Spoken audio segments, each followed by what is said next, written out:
Ní báyìí Dr. Esabod wọ́n ti jáde o láti wá sọ̀rọ̀ lórí arábìnrin tó jáde tó lòun bímọ fún Alhaji Wasiu Ayinde Marshal èyí tí ó sì tọ́jú ọmọ náà. Ará ọmọ náà òun náà sọ̀rọ̀ bẹ́ẹ̀ sì ni tẹ́ ẹ bá rọmọ òun bó ṣe jọ Alhaji Wasiu Ayinde Marshal kódà àfi bí ẹni wípé wọ́n pọ̀ jáde lẹ́nu ni. Mọ́mí Esabod wá ti sọ̀rọ̀ lórí rẹ̀ o. Ẹ wo ọ̀rọ̀ tí Mọ́mí Esabod èyí tí wọ́n sọ nínú fídíò yìí ó mà lágbára gan. Ẹ wo ó lẹ́tìkẹ́ ẹ jẹ́ ká gbọ́ nǹkan tí Dr. Esabod sọ nínú fídíò yìí. Ọ̀rọ̀ Wasiu ìtì ọ̀gẹ̀dẹ̀ ni mo ti ń sọ láti bí 4 years 5 years kó lu àwọn guys yẹn wọn béèrè kó tọ́jú ọmọ ẹni tí ó tọ́jú ìyàwó ní ìtọ́jú ọmọ ṣẹ́gẹ̀ Wasiu wà ní bó bá tẹ̀ lámùdó fún yín èmi dúró ti 3 hours ní rádínsìn blue ní Èkó a sọ̀rọ̀ 3 hours mi ìwojú ẹ̀ èmi ò mọ déèdì ṣe máa fọkùnrin ní fèsì ní ìgbé mi ó wà lórí ìdúró ó ń jókòó síwájú ẹ̀ báyìí kò sí lọ́kàn mi mo fẹ́ do tí máa gbọ́ mi náà lè sọ pé àwọn agẹ́gẹ́ ń gbọ́sẹ̀ ìlú ìjọba gẹ̀ wà ní láwùjọ ọ̀dọ́ yìí ilé òrùpógùn òfin fẹ́ wọn I don't know clearly Nigeria they are not exposed just like my language being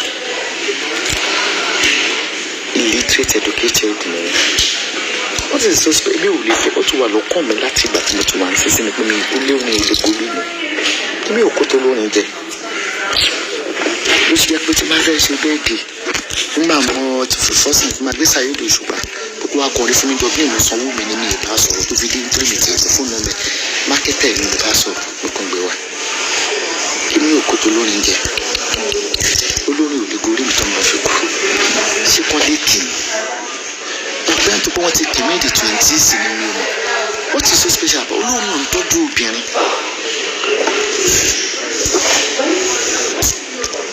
ó dàbí pé ká lọ fẹ́ Nollywood they are the most useless ó lọ fẹ́ ọkùnrin Nollywood ṣé ó rẹ́dì láti gba hypertension lórí ọkùnrin Nollywood olórin wọn kò bóyá ilé HIV lóru òkè ewúro kẹ́tùn ún sunkún sun tẹ́mi bá ní kí n analyze show yìí ọ̀rọ̀ mi máa yàtọ̀ ó dé jẹ́ Sunday kí tó wá analyze yìí tí mo kàn rí pé gbogbo ìṣì tí gbogbo yín máa ń sọ tó ga yín bá dé màá fún yín ní analysis some women are so stupid ṣé dandan ni kọkùnrin bá yín tọ́jú olórí burúkú lazy idiot ni sáwọn àwọn òṣè business kò fọ sáwọn ògbélé ahéré rí sọkùnrin ló bá mi tọ́ mi some women are so stupid it irritates me when I see a single woman crying bàbá àgbà ló bá mi tọ́jú ọmọ ṣàpẹ̀lú orílẹ̀ máa pa yín.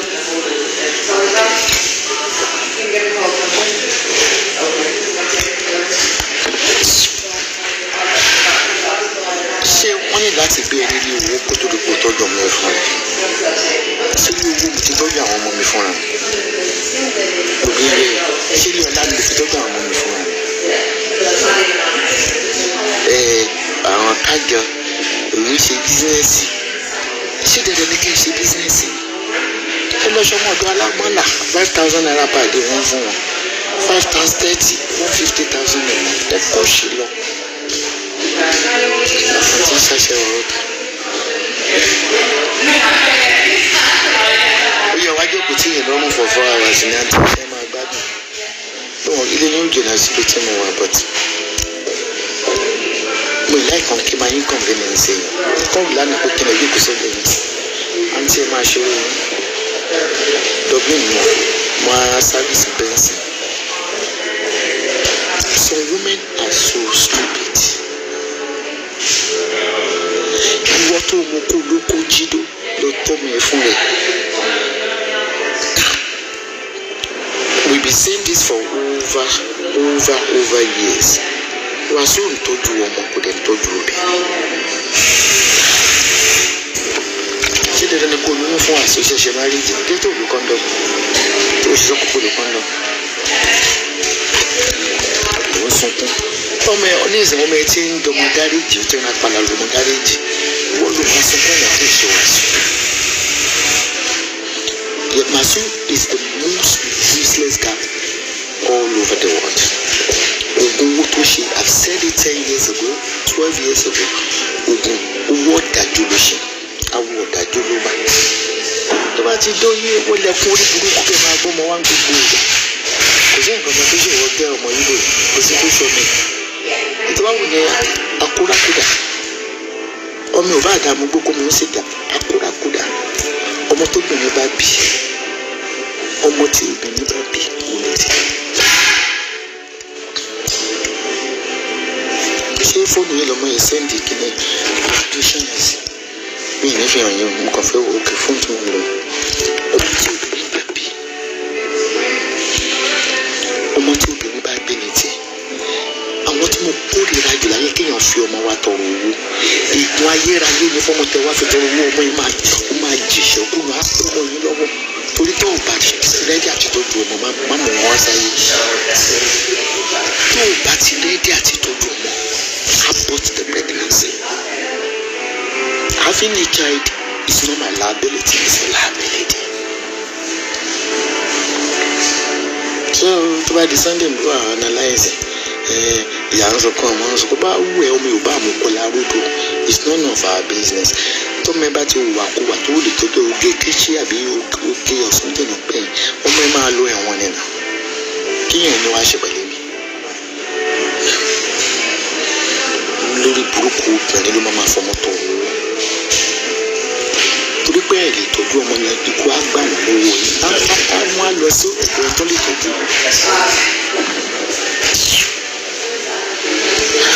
Ṣé dandan ìwà wàásù ni láti lè àwọn ọmọ yìí ẹ̀gán ọmọ ẹ̀gán kò tọ́jú wọn àwọn tó wà UK kò tọ́jú wọn tàbí Amẹ́ríkà kan nílẹ̀ kò tọ́jú wọn kí wàá ní ká máa sá lọ ni ṣé ká máa sá lọ àwọn tó ń dáwó fún sí gbogbo rẹ̀ tì mí tó o lè fọmọ wa tọrọ owó lọ́wọ́ mi ní fẹ́ǹsì tó mo bí tèmi mo dà tọ́ wọn náà lọ dà tiẹ̀ tọ́ wọn náà lọ dà tó.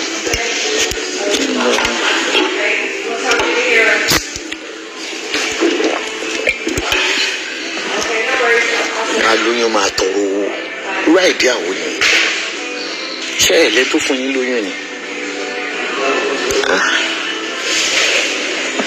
àgbàlagbà tó bá ń tọrọ owó fọmọ àtọyún ìyá ẹ̀ náà ń tọrọ owó kó tóbi. Ìjà yẹn kì í ṣe Wàsíù ló wá disgrace because we all know Wàsíù wípé owó egoistic. Ọmọ náà ní tá máa gbé bọ́tù wọ́n pẹ́pọ́n tó fọ́ bọ́tù mọ́ ẹ lórí kan fọ́ orí ẹ̀dà ni ọmọ tó bàtọ́ ló máa ní òní wúlò fún orílẹ̀-èdè lọ́la ọmọ tó bìnrin bá bẹ̀rẹ̀ tiẹ̀ ẹ ṣe mo dúpẹ́ yàrá o.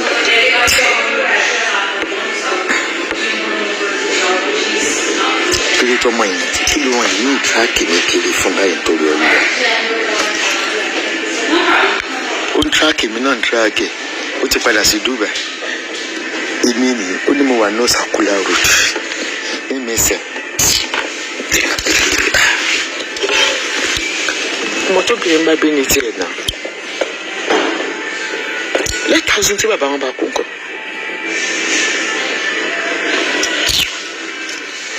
ṣé dandan ni kọkùnrin bá yẹn tọ́jú ọmọ rẹ̀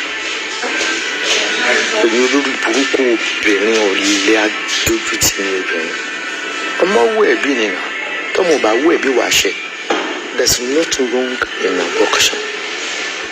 There's nothing wrong in abortion. The better you abort the pregnancy, you go home from a toro wolo. The mutari on the social media no láti rí ro be. Nǹkan wo yàrá tó ń sùn. Ẹni tó bá tí ò bá lè ṣiṣẹ́ náà yàrá tó máa sùn yẹn. Ó dẹ̀ fẹ́ náà rẹ̀ sọ oníwàásù ní kókó lọ ṣe kí tó lọ ṣe. Ṣé dandan ni pé kẹ́yìn kẹ́ máa ṣe unprotected sex pẹ̀lú ọkùnrin ṣé gbogbo ọkọ̀ tó bá ń dóyàn ló gbọ́dọ̀ bí ẹ kó ṣe ẹ kó rí burúkú lọ. bí mo ṣe ń fún yàn lówó tó láyé má fọmọ wá ṣàgbé fún mi ì fa ọmọ mi ṣàgbé má fi ọmọ wá ṣàgbé fún mi. ìgbà táwọn àtọmọ kò sí social media náà ìwà lọ́mọ ò lọ sùkúl wàhálà àti ẹni ẹ̀ bá máa ń lọ sùkúl ẹ̀ dèké ni ọmọ yẹn jọ bàbá tó wá jọ wá sí nǹkan kí ká máa sá lọ. torí pé jọmọ Wàsíù gan tó bá yá ìlú obìnrin yẹn máa sọ pé bí mo fún tọ́pọ̀ mọ Wàsíù ní bẹ́ẹ̀ ṣe ń sọ yẹn àwọn yóò ní rí àwọn ọgbà torí pé Wàsíù yóò ṣàánú àwọn èèyàn ìwúrí àbí ìwúrí.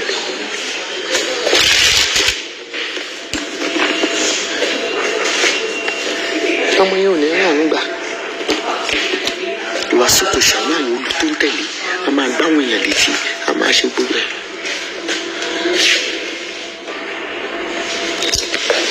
So whose fault is that?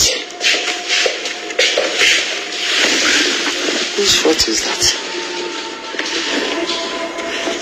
kò tó yẹ wọlá ìkájọ́ mi bá bí ọmọ fún Wàsíù ní jẹ́ káyé mọ̀ pọ̀ mọ́ Wàsíù. Wàsíù tó níkà tó jẹ́ kó pèsè obìnrin tó fẹ́ tó sórí rẹ̀. wọ́n fọmọ Wàsíù gbà wọ́n gbàṣẹ́ central bank ṣe bọ́mọ ẹ̀kan náà ń kọrin tẹ́lẹ̀ ta ni wọ́ ọmọ ogun ṣubú ẹ̀rọ tí ọmọ Wàsíù kan tó ń kọrin nínú UK gbà kan ní London Wàsíù fa owó ẹ̀ sókè ọmọ yẹn lọlẹ̀ ní street ó bá aṣọrin bí ẹ̀kan báyìí wọ́n jọ sórí ẹ̀rọ ọmọ yẹn mọ́ ní ó tẹ̀dẹ̀ studio Wàsíù àpanimọ́ra gún Wàsíù agégúnjẹ tí wọ́n fọwọ́ Wàsíù kò yẹ kọ́ gbogbo ọmọ Wàsíù ẹ̀rẹ̀ láàánú gbà torí bàbá yín ló ń ṣàánú fáwọn èèyàn ó ti dọjọ́ ọ̀la ayé mọ́jọ́ ọmọ Wàsíù ibi ìlú bímọ fún Wàsíù rẹ̀.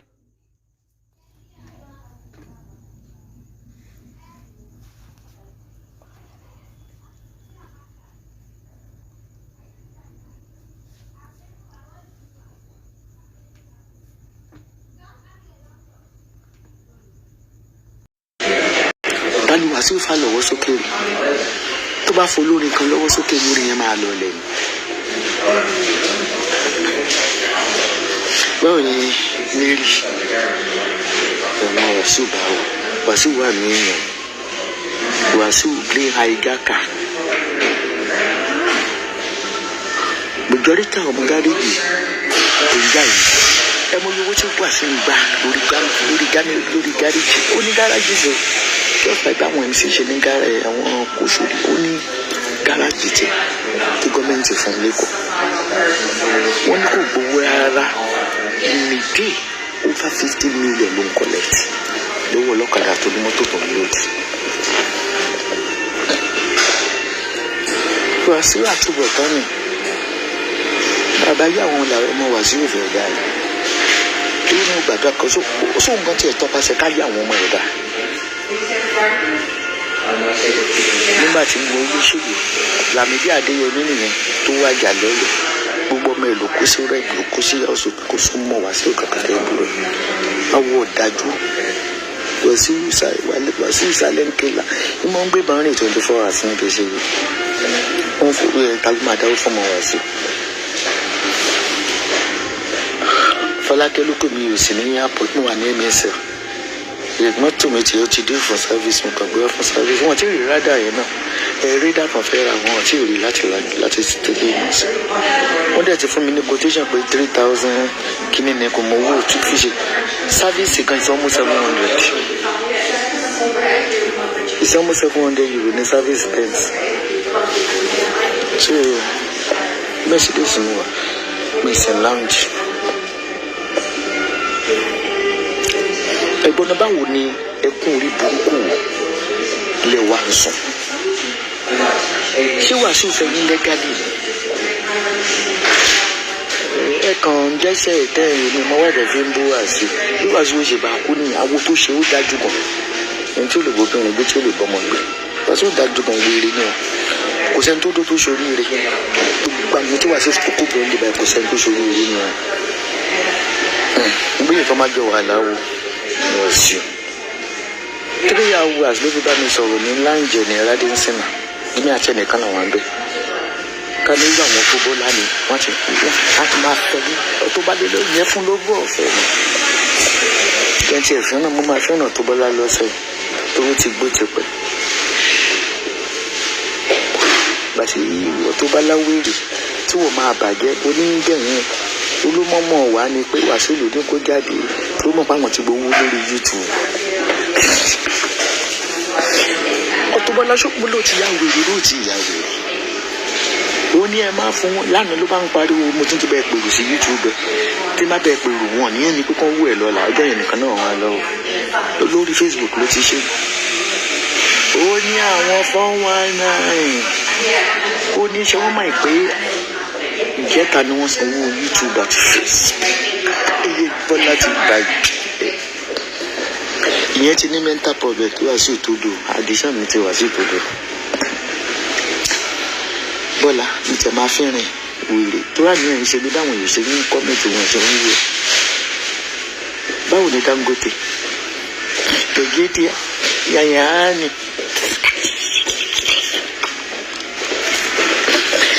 Mo máa láì kí n máa jáde ìkànnà because gbogbo ọ̀rọ̀ tó kàn tí ó kàn wèrè ẹ̀gán òun àti Lizzy gbẹ̀mẹ́ tó gba first àfi bó ṣe àlọ́ ṣe ṣò lánàá ló bá ń pariwo plan work ní Wàsíù àti gẹ́ ọmọ Ìgbò yẹn ó ń tó pé wọ́n ti sanwó social media ni not the 21.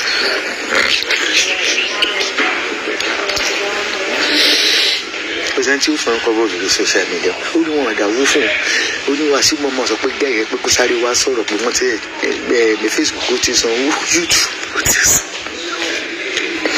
olórí burúkú ọmọ òṣèlú ó ti padà sí ní Èkó náà mo lè yù sí Canada kò sí Canada mọ́ náà ó ti padà sí Èkó.